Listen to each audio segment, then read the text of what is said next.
González, soy de la ficha 1804764 del SENA y les voy a hablar lo que son los virus.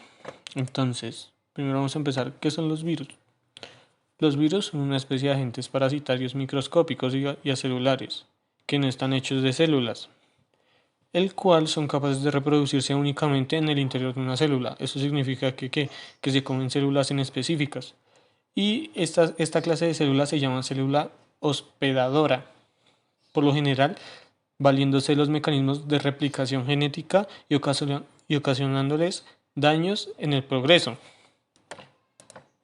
Sus características son el tamaño de la mayoría de los virus es tan diminuto que no se puede ver, ya que son microscópicos como las bacterias.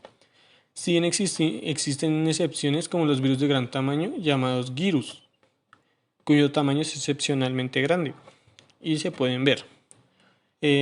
Si también los virus son enormemente diversos en su forma y estructura, suelen ser unas 100 veces más pequeños que las bacterias y consistir de una molécula de ADN envuelta en una cápsula de proteínas. Esto significa que el virus necesita de esas proteínas y del ADN o de las moléculas de ADN para poder subsistir.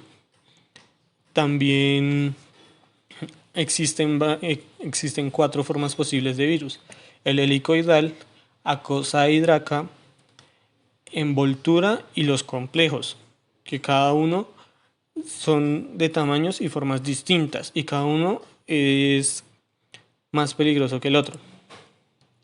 Bueno, otra forma también es de cómo funcionan los virus. La estructura de los virus es bastante sencilla. Tiene un núcleo, un genoma que define las características del virus y la forma que se multiplica y un envoltorio de proteínas llamado cápside. Los virus no tienen citoplasma ni ribosomas, elementos necesarios para formar una célula. Por eso no pueden multiplicarse por sí solos y necesitan infectar a una célula de otro organismo para que se puedan reproducir. Esto significa que al entrar al organismo de cualquier ser vivo, ellos lo que hacen es infectar al organismo, infectar las células y así se van reproduciendo. Bueno, también cuando el virus infecta una célula se multiplica y libera más agentes. O sea, por lo general, el virus es, como estamos hablando, es 100 veces de menor tamaño que una bacteria. Entonces esto significa que es más pequeño que una célula. Entonces, al entrar a una célula pueden salir múltiples virus y se extienden por el cuerpo y el organismo del huésped. ¿Cuál es la diferencia entre una bacteria y un virus? Nos referimos a los virus y a bacterias que se encuentran en cualquier ambiente y que, pese a lo que puede pensar, no son tan iguales. A continuación explicaremos las diferentes clases. Una de ellas es que las bacterias solo son seres vivos en el caso de las bacterias. O sea, ellos sí, por decirlo así, las bacterias son vivas y los virus no. ¿Por qué? Porque es que las bacterias, la diferencia es que son más peligrosas para el riesgo de la salud de las personas mayores, ¿cierto? Pero las bacterias tienen un conjunto similar al de las células, lo que los virus no la tienen. Por eso es que son vivas y tienen también un núcleo. En cambio, los virus no tienen ribosomas, por lo que no los hace unos seres vivos. En cambio, pero primero se debe saber que los virus provocan las enfermedades y que las bacterias también. En nuestro organismo en ocasiones se encarga de mantener un adecuado equilibrio cuando están en nuestro cuerpo. Son en estos casos en los que haya una excepción de bacterias o estas son nocivas en cuanto hablamos de patologías y enfermedades provocadas por una bacteria. O sea, en este momento las bacterias son más peligrosas que un virus, aunque sea que en el caso que está ocurriendo en este momento por la pandemia, se puede ver que no, a menos de que llegara una bacteria que fuera más fuerte que el sistema inmunológico del ser humano o de cualquier ser vivo en la Tierra. Por lo que las bacterias van evolucionando más rápido que un virus, ya que las bacterias,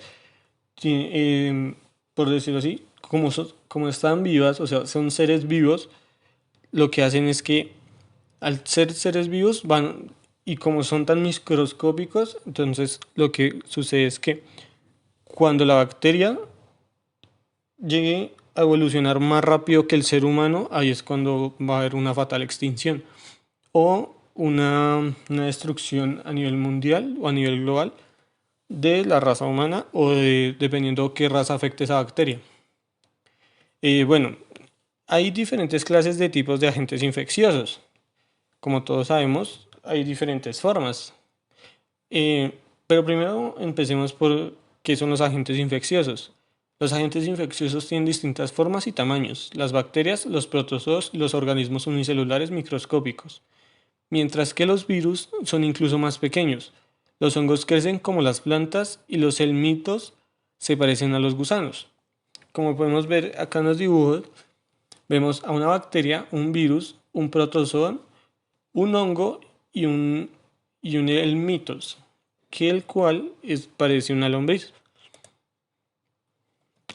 Bueno, vamos a referirnos a un virus que está ocasionando la pandemia en este momento. Se llama el coronavirus o COVID-19.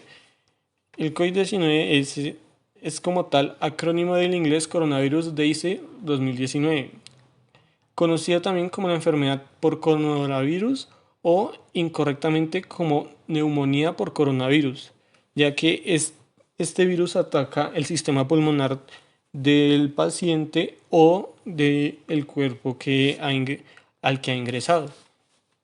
Es una enfermedad infecciosa causada por el virus SARS-CoV-19.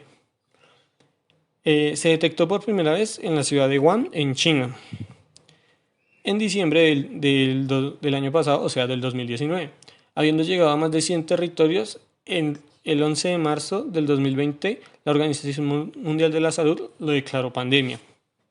Entonces, sus características son: el coronavirus SARS, causante de la enfermedad, es producto de la evolución natural, según los hallazgos en el estudio publicado en la revista Natural Medicine. O sea, esto significa que no fue creado.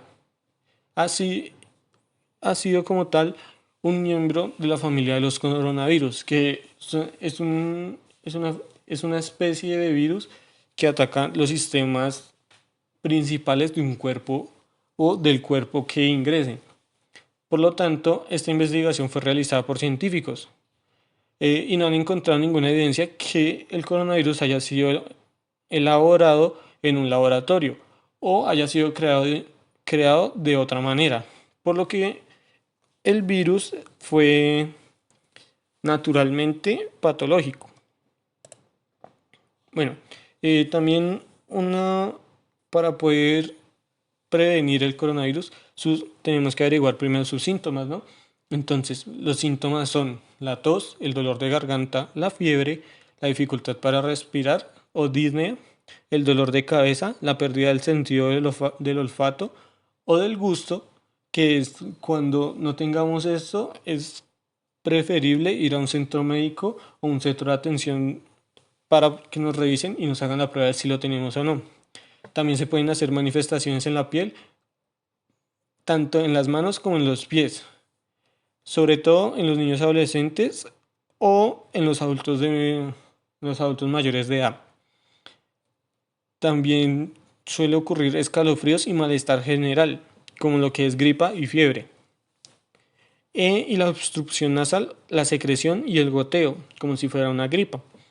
Pero esta clase de virus más que todo se encarga del sistema cardiorrespiratorio o sistema pulmonar del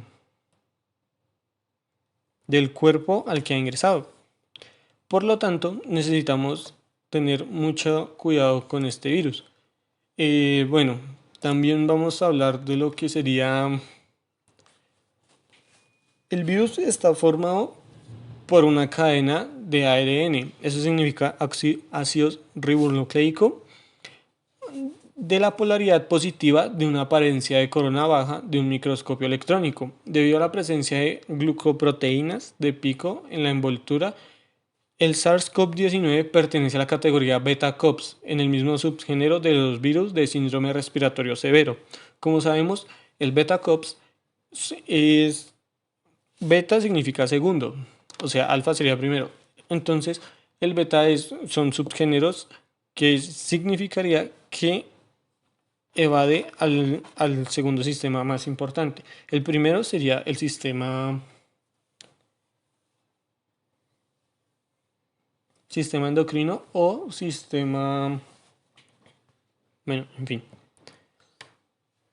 Así como varios coronavirus, el murciélago tiene forma redonda y elíptica y a menudo pleomórfica y de un diámetro de más o menos entre 60 y 140 nacromilímetros, al igual que otros COP.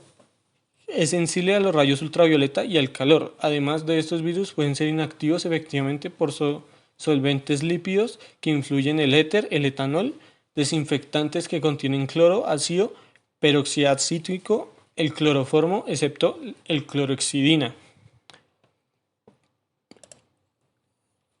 También en el desarrollo del cuerpo, los primeros síntomas incluyen la fiebre, el tos y la dificultad para respirar. Estos pueden aparecer tanto como en 2 días o hasta 14 días, ya que dentro del cuerpo puede permanecer hasta los 14 días el virus vivo. Después de la exposición al virus, la gravedad del COVID-19 varía desde los síntomas leves a los síntomas de enfermedades graves, en ocasiones mortales. Por eso es que ha muerto tanta gente. Y no solo por eso, por la falta de cuidado de cada uno. Entonces, los datos son más que todo entre los 17.000 casos reportados en China encontrados, casi el 81% de los casos fueron leves. El resto fueron graves y críticos hasta el punto de la muerte. También lo que podemos ver es que por estudios y a día que hemos estado afrontando la pandemia, podemos darnos cuenta de que en total, a nivel mundial, han llegado el 3.8 millones de contagiados a nivel mundial y han resultado que lo que es el 1.3 millones de personas han sido recuperadas completamente del coronavirus, pero tenemos más de 200.000 muertes. Eso significa que a nivel mundial, si la ONU o la Organización de las Naciones Unidas, ¿cómo se llama?, no afronta como tal el coronavirus, entonces tendríamos que resistir aún la pandemia y la cuarentena como tal en todo el mundo durante más de 2 meses. Como podemos ver acá, los casos confirmados han sido de 3.9 millones de contagiados a nivel mundial.